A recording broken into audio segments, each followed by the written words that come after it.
Hello जी, नमस्कार। स्वागत है आप सभी का हमारे YouTube channel AP super class पर। बच्चों, मैं आप लोगों को पढ़ा रहा हूँ कक्षा 12वीं का जीव विज्ञान, जिसमें से हम लोग दूसरा अध्याय अभी तक पढ़ रहे हैं, जिसका नाम है पुष्पी पादप में लैंगिक जनन। बच्चों, हम इस अध्याय में बहुत सारे टॉपिक डिस्कस कर चुके हैं और आपसे एक उम्मीद होएगा कि जो जितने टॉपिक पढ़े हुए हैं वो सारे टॉपिक आपको अच्छे तरीके से आ रहे होंगे। क्योंकि बच्चा, ये जो टॉपिक हम लोग पढ़ने वाले हैं आज के लेक्चर में, आप बोर्ड पे देख सकते हैं लिखा गया है पराग कण का अंकुरण। यानी हम इस लेक्चर में जो है ना, पराग कण अंकुरण कैसे होता है उन चीजों के बारे में पढ़ना है। और ये टॉपिक बहुत ही मजेदार है ना, बहुत ही मजेदार है, बहुत ही सिंपल है। लेकिन हाँ, सिंपल उन्हीं बच्चों के लिए होएगा जो बच्चे पुराने लेक्चर को अच्छे तरीके से समझ गए होंगे। उन बच्चों को एक झटके में टॉपिक समझ में आती जाएगी। ठीक है बच्चा।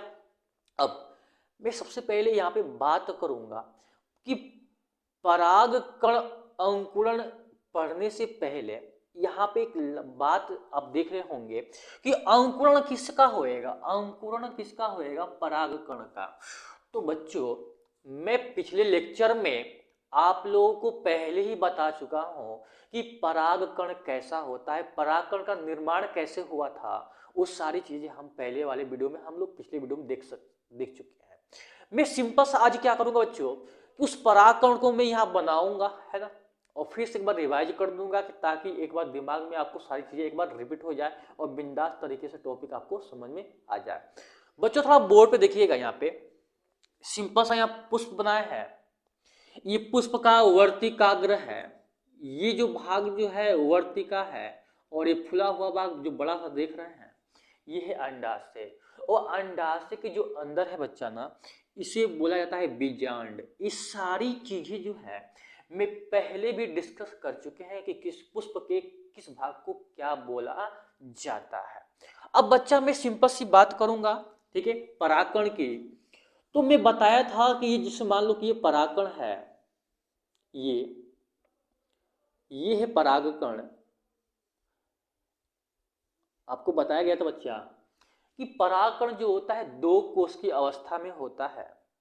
कितने कोष की अवस्था में? दो कोष की अवस्था में होता है, जिनमें से ऊपर वाली कोशिका को जो छोटी होती है एक बड़ी होती है, जिनमें से छोटी कोशिका को बोला जाता है जनन कोशिका। क्या बोलते हैं? जनन कोशिका। याद होगा बच्चा ना, इसे बोला जाता है जनन कोशिका। और बड़ी वाली कोशिका को बोला गया था कायिक कोशिका।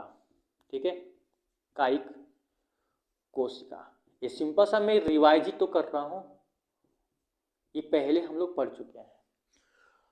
बड़ी कोशिका को कायिक कोशिका बोला जाता है और छोटी कोशिका को जनन कोशिका कहा जाता है। और बच्चों में साथ में यही बताया था, इनके ऊपर जो है ना, यानी दो कोशिकीय अवस्था वाले परागकण के ऊपर जो है दो लेयर पाई जाती है। कितनी लेयर पाई जाती है?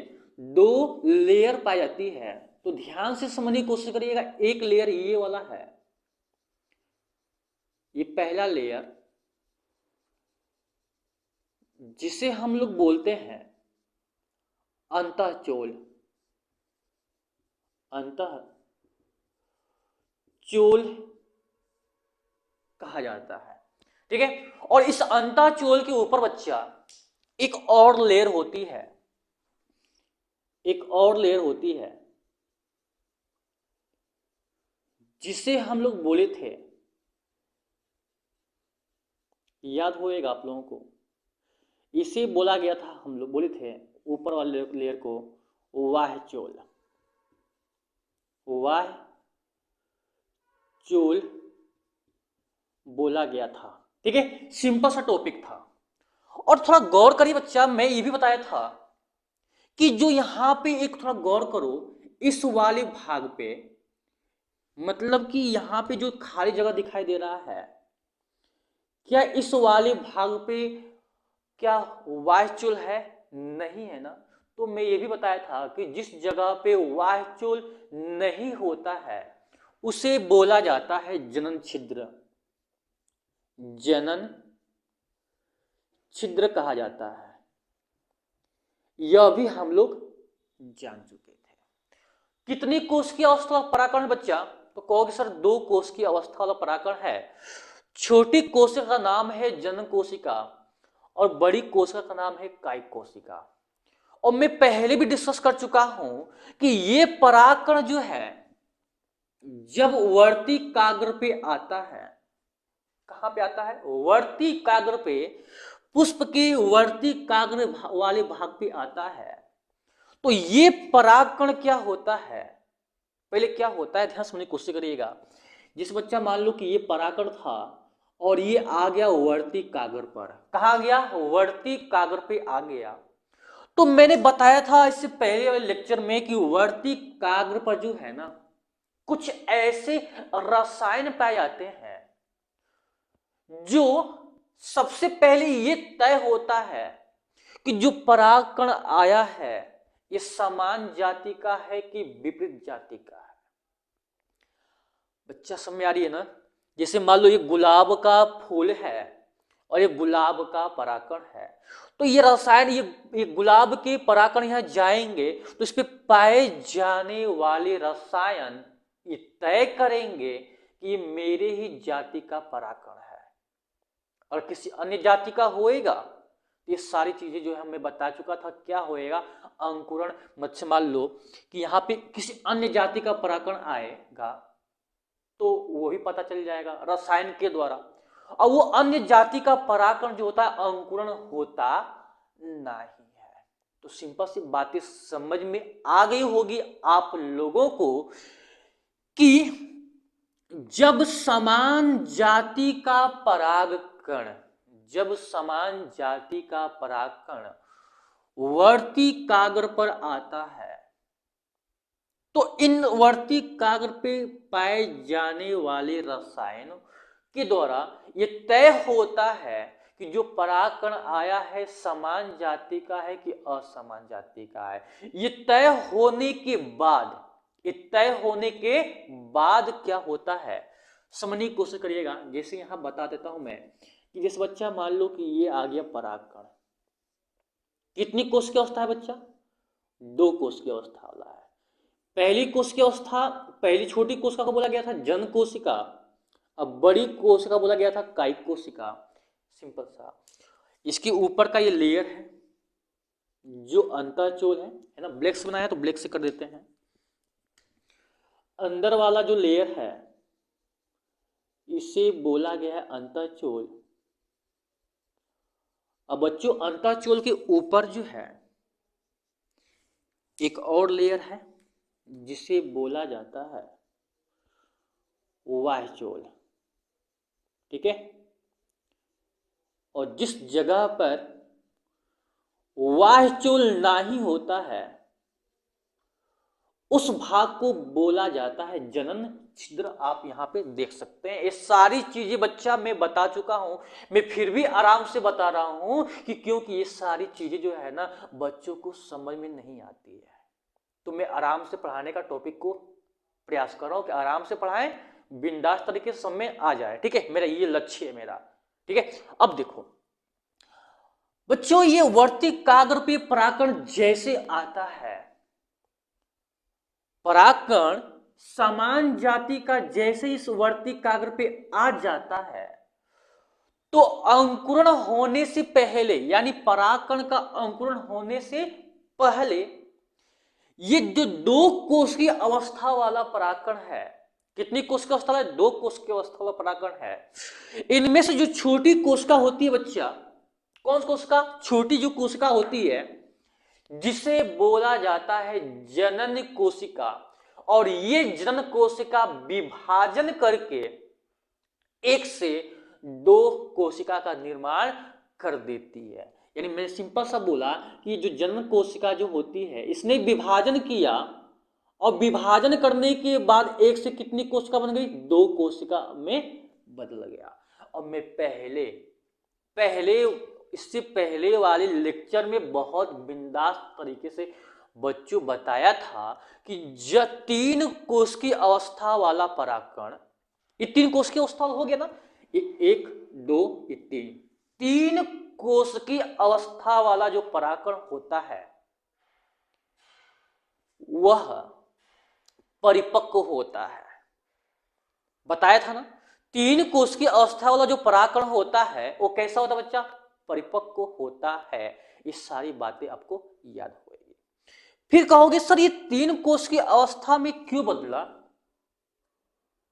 तो ये भी बताया था क्योंकि पुष्पी पादप में एक जनन प्रक्रिया होती है जिसे बोला जाता है दोहरा निषेचन।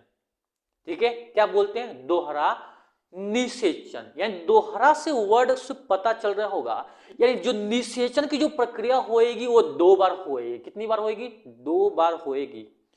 तो बच्चा सोच के बताओ कि जब निषेचन की प्रक्रिया 2 बार होएगी पुष्प में, तो क्या 2 युग्मक की आवश्यकता होगी कि नहीं होगी? कहोगे यस सर, 2 बार निषेचन कराने के लिए 2 युग्मक की आवश्यकता होगी। ये सारी चीजें आपको बिंदास तरीके से बताएगा। अब वो 2 युग्मक का निर्माण कौन करता है पता है बच्चा? वो 2 युग्मक का निर्माण जो है ना, यही 2 कोशिका, यानी 2 कोशिका कौन सी है? यही 2 कोशिका है कौन? जनन कोशिका। और यही जनन कोशिका जो होती है, यही जनन 2 जनन कोशिका जो है आगे चल के 2 युग्मक का निर्माण करती है। इसको बारे में भी हम लोग अच्छे तरीके से पढ़ लिया था। बस एक बार रिवाइज कर रहे हैं ताकि आपके दिमाग में सारी चीजें अच्छे से समझ में आ जाए। अब क्या होता है, ध्यान समझने की कोशिश करिएगा। अब क्या होता है कि बच्चों जैसे ही परागकण वर्ती काग्र पे आ जाता है ना, तो वर्ती काग्र के इस भाग पे कुछ जल पाए जाते हैं। क्या पाए जाते हैं? जल पाए जाते हैं। और जल जो है ये अंदर अवशोषित होता जाता है। किसके द्वारा? जनन छिद्र के द्वारा। जनन छिद्र के द्वारा जो है बच्चों, ये जल अंदर जाता है। ऐसे जल भरता जाता है, जल बढ़ता जाता है। कौन सी कोशिका में? कहोगे कि सर कायिक कोशिका में जल भरता जाता है। और जैसे ही कायिक कोशिका में जल भरता जाता है, तो सोचो बच्चा, दिमाग लगाओ, क्या उनके जो लेयर है, जो अंतःचोल है, क्या उसके ऊपर दबाव बनेगा नहीं बनेगा? प्रेशर बनेगा नहीं बनेगा? जब प्रेशर पड़ेगा जल अंदर जाने से, जब उन लेयर के ऊपर, किन लेयर के ऊपर? अंतःचोल के ऊपर जो है जब प्रेशर बनेगा, तो बच्चा एक बात बताओ, क्या यहाँ पे जनन छिद्र के यहाँ पे क्या वायुचोल है? कहोगे सर नहीं है। तो जैसे ही प्रेशर अंतःचोल के पर बनेगा, जैसे बनेगा, तो ये अंतःचोल जो है ना बाहर की तरफ निकलेगा। किधर निकलेगा? बाहर की तरफ निकलेगा, क्योंकि इसको धक्का दिया जाएगा। यहाँ पर खाली जगह है बच्चा, तो वह अंतःचोल बाहर की तरफ निकलेगा। और जैसे ही बच्चों अंतःचोल बाहर की तरफ निकलता है, तो एक नलिका का निर्माण करता है। ऐसे ऐसे एक नलिका का निर्माण करता है। और इस नलिका को ही बोला जाता है पराग नलिका। पराग नलिका, ठीक है, इसे ही बोला जाता है पराग नलिका। इंग्लिश में बोलते हैं पोलन ट्यूब। ये सिंपल सी भाषा जो है बच्चा समझ में आपको आगे होगी। और यही बातें जो है बच्चों, यही बातें मैं यहाँ पे बोर्ड पे लिखा हूं, थोड़ा गौर करिएगा कि परागकण का अंकुरण में क्या लिखा गया है? जब समान जाति का परागकण वर्ती काग्र पर अंकुरित होता है, समान जाति का होना जरूरी है, असमान जाति का नहीं होएगा। तो लिखा गया कि जब समान जाति का परागकण वर्ती काग्र पे अंकुरित होता है, तो परागकण पर अंतःचोल और वाह्यचोल पाया जाता है। सिंपल सा देख ही रहे हैं। जिस जगह वाह्यचोल नहीं होता है उसे जनन छिद्र कहा जाता है। जैसे बताया इस जगह पे वाह्यचोल नहीं था, उसे कहा जाता है जनन छिद्र कहा जाता है। ये सारी चीजें मैंने जो बताया वहां पे लिख दिया गया यहाँ पे। अब यहां से यहाँ पे टॉपिक लिखा गया है, इस जनन छिद्र से पानी अंदर जाता है। मैंने सिंपल बताया पानी अंदर जाता है, जिससे अंतःचोल बाहर की तरफ एक नलिका का निर्माण करती है। अब मैंने वो भी बताया, पानी अंदर जाता है तो अंतःचूल बाहर की तरफ एक नलिका का निर्माण करती है, जिसे पराग नलिका, पोलन ट्यूब कहा जाता है। जो मैंने बताया उसी बात को यहाँ पे लिख दिया गया है। कहाँ है? क्योंकि बहुत सारे बच्चे लिख नहीं पाते हैं, उनके लिए लिख दिया गया है। और इतनी सारी चीजें पढ़ने के बाद बच्चा, पढ़ने के बाद अब आपको ये मैं आपको जानना है कि ये पराग नलिका निकल करके कहाँ जाएगी, किधर जाएगी। तो बच्चा ये पराग नलिका विकसित करके यानी वृद्धि करके जाने वाली है बीजांड में। किसमें जाने वाली है? बीजांड वाले भाग में जाने वाली है। ठीक है, मैं बीजांड के बारे में अच्छे से बताया था। अब ध्यान सुनने की कोशिश करिएगा, ये नलिका जो है ना किस भाग से जाएगी। एक बात बताओ बच्चा, क्या इस भाग को हमने बोला था बीजांड द्वार बोला था? याद करो, इसे बोला था। मैं थोड़ा सा यहां पे लिख देता हूं, थोड़ा समय आ जाना चाहिए। ठीक है, इसको बोला गया था निभाग। बीजांड की संरचना पढ़े होंगे तो आपको याद होगा। ठीक है, और ये दो लेयर थे, दो लेयर, इसे बोला गया था अध्यावरण। ठीक है, और यहां पे जो भाग देख रहे होंगे बच्चों, जहां पे एक खाली जगह है, इसको बोला जाता है बीजांड,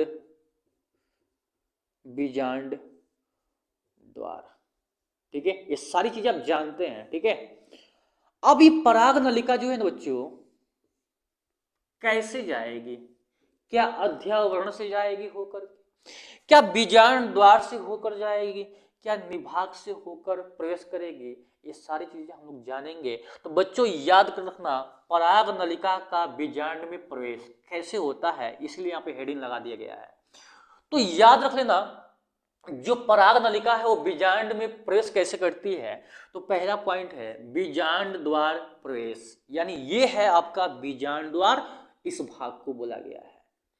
बहुत सारी यानी अधिकांश मात्रा में, अधिकांश पुष्पों में यही देखा गया है कि जो पराग नलिका जो है ना, पराग नलिका ये वृद्धि करके ऐसे वृद्धि करके किस में प्रवेश करती है? बीजांड द्वार के द्वारा सॉरी अंदर जाती है।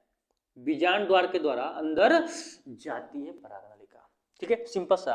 क्या लिखा गया है बीजांड द्वार प्रवेश में? कि बीजांड द्वार प्रवेश में लिखा गया है कि पराग नलिका जो है ना, पराग जो नलिका है वो पराग नलिका क्या होती है? बीजांड द्वार से होती हुई भ्रूण कोश में जाती है। बच्चों हाई अंदरवा जो है ना, ये क्या है? भ्रूण कोश, भ्रूण कोश बीजांड द्वार से होते हुई भ्रूण कोश में जाती है। सिंपल सा। बीजांड के अंदर कौन था?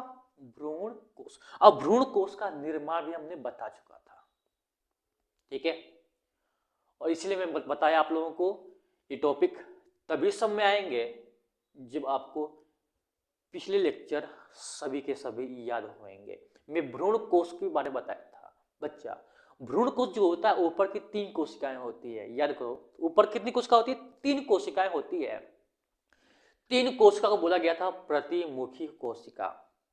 नीचे भी 3 कोशिका होती है, जिनमें से बीच वाली जो कोशिका होती है ना, जो बीच वाली कोशिका होती है उसे बोला गया था अंड कोशिका।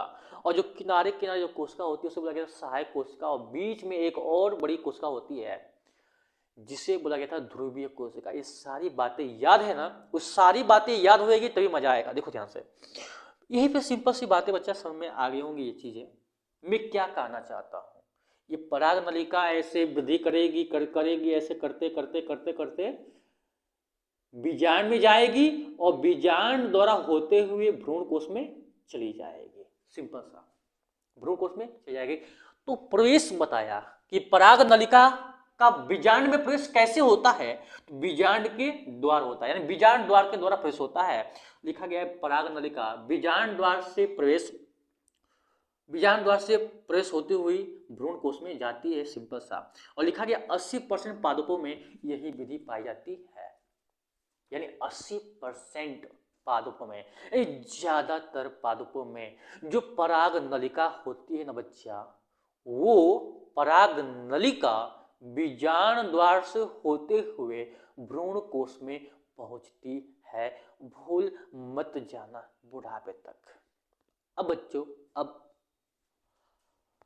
बी पॉइंट लिखा गया है कि जो पराग नलिका है ना, निभाग द्वारा प्रवेश करेगी, निभाग के द्वारा प्रवेश करेगी। तो बच्चों निभाग भाग कौन सा है? तो मैंने बताया था कि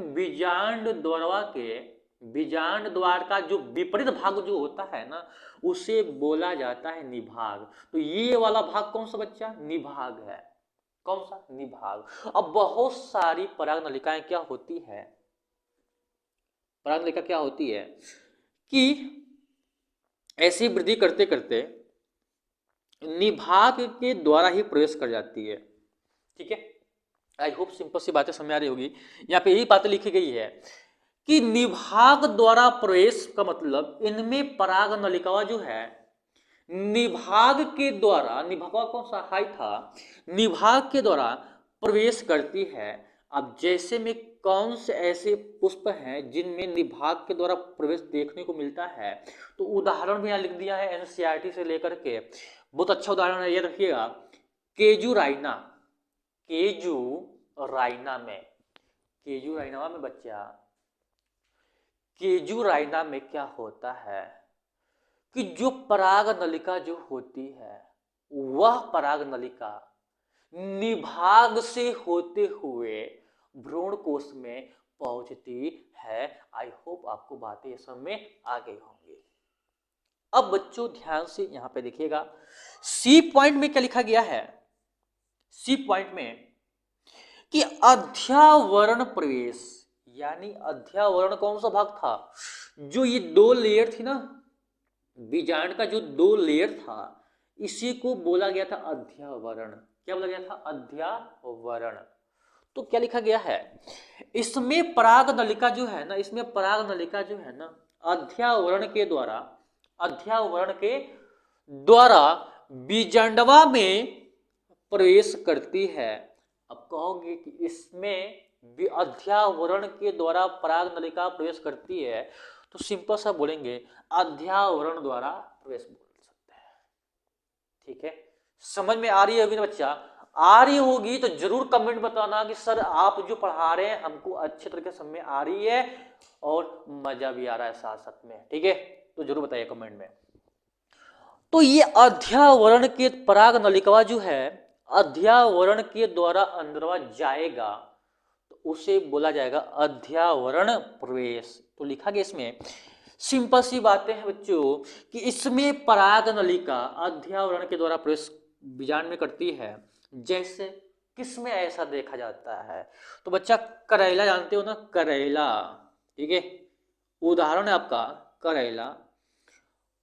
तरबूज जानते होंगे, तरबूज है ना, तरबूज मतलब कि खरबूजा जानते होंगे। फिर उसके बाद ये खीरा है, खीरो जानते हैं ना, खीरा, खरबूजा और करेला। इनमें क्या होता है बच्चों? इनमें क्या होता है, जो पराग नलिका होती है, वो पराग नलिका अध्यावरण के द्वारा प्रवेश करती है। ठीक है, डन डनाडन। समझ में आए कि नहीं आए जल्दी से एक बार मुझे बता दीजिए। ठीक है, अभी तक हमने क्या पढ़ा? अभी मैंने पढ़ा बच्चा सारी चीजें, मैंने ये बताया, मैंने आप लोगों को ये बताया कि परागकण अंकुरण कैसे होता है। तो सबसे पहले आपको मैंने ये बता दिया कि परागकण जो संरचना होती है दो कोश की अवस्था में होती है।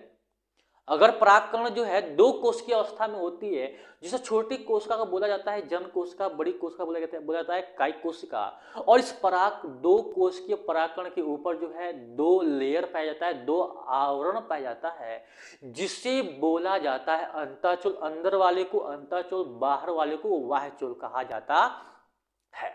और इसमें जहां पे वाह्यचूल नहीं होता है उस जगह को बोला जाता है जनन छिद्र।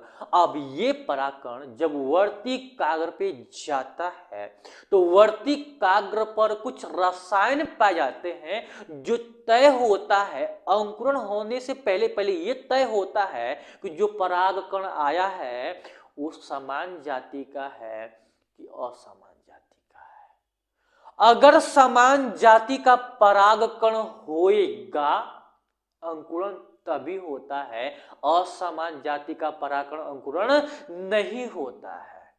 ये किसके द्वारा तय होता है बच्चा?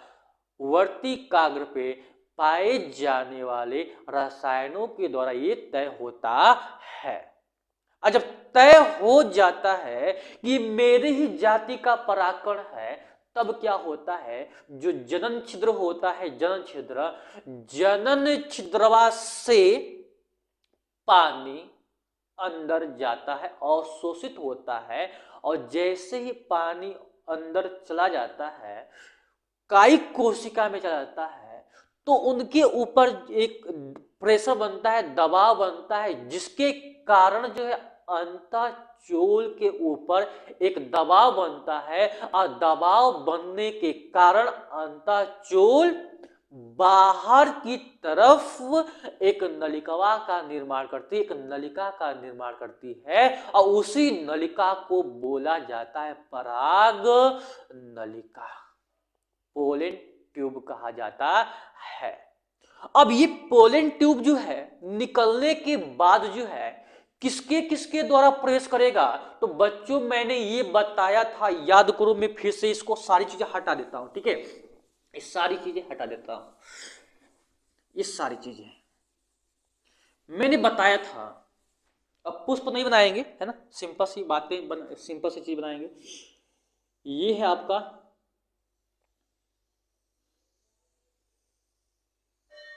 भ्रूणकोश, सॉरी बीजांड, बीजांड था। बीजांड के इस वाले भाग को बच्चों बोला गया था बीजांड द्वार, बीजांड द्वार। अब बच्चों इस वाले भाग को बोला गया था निभाग, ठीक है, इस भाग को बोला गया था निभाग, निभाग। और इस वाले भाग को जो दो लेयर है, इस भाग को बोला गया था अध्यावरण, अध्यावरण। तो हमने बताया था कि जो इन सभी चीजों को मिटाने के बाद जो है, मैं एक बार फिर से सारी चीजें जो मैं अभी तक बताया रिवाइज कर देते हैं बच्चों। जैसे मान लो कि मैंने बताया कि ये था आपका, ये था आपका, थोड़ा सही से बनाते हैं ना, एक मिनट बच्चों ध्यान दीजिएगा यहाँ पे। जैसे मान लीजिए ये था आपका बीजांड, है ना, ये है आपका बीजांड, जानते हैं, जो दो लेयर में पाया जाता है, और इस भाग को बोला जाता है बीजांड द्वार, बीजांड द्वार बोला जाता है बच्चों, ठीक है। और फिर मैंने बताया बीजांड द्वार की जो ऊपर का भाग जो होता है, ये वाला भाग जो एरिया होता है, इस एरिया को बोलते हैं निभाग बोलते हैं, ठीक है। क्या बोलते हैं? निभाग बोलते हैं। अब बच्चों ये जो दो लेयर होता है ना, इन दोनों लेयर को बोला जाता है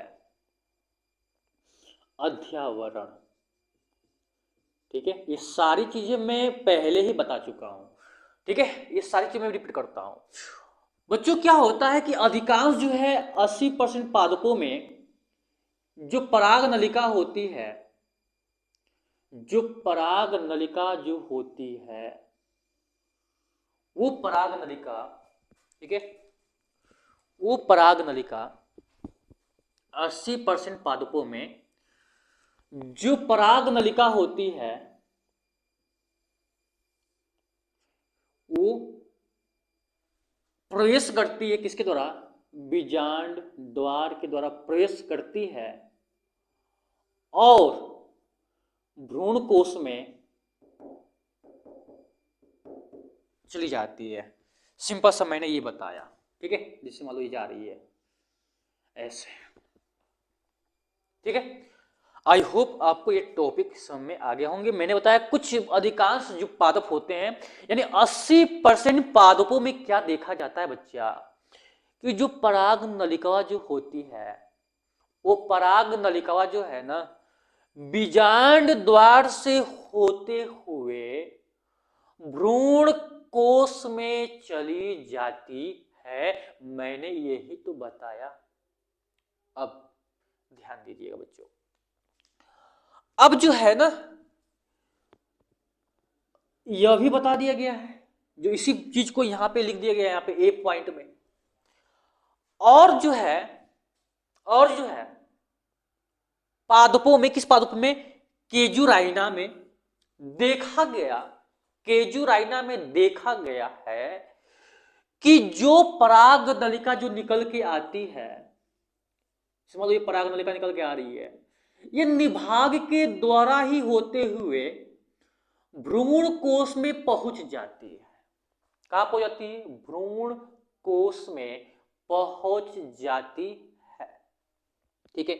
यह भी बच्चों आपको समझ में आ गया होंगे, ठीक है, समझ में आ गया होंगे, जो कि इस बिंदु को लिखा गया है निभाग द्वारा प्रवेश। और फिर मैंने बताया बच्चा कि कुछ ऐसे होते हैं, पौधे होते हैं जिनमें जो पराग नलिका होती है वह अध्यावरण के द्वारा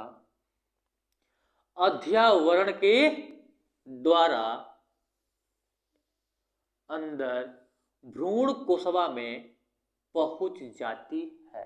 सिंपल सा, जैसे खरबूजा, करेला और साथ में आपको दिखा गया खीरा, इन सभी में जो पराग नलिका का जो प्रवेश है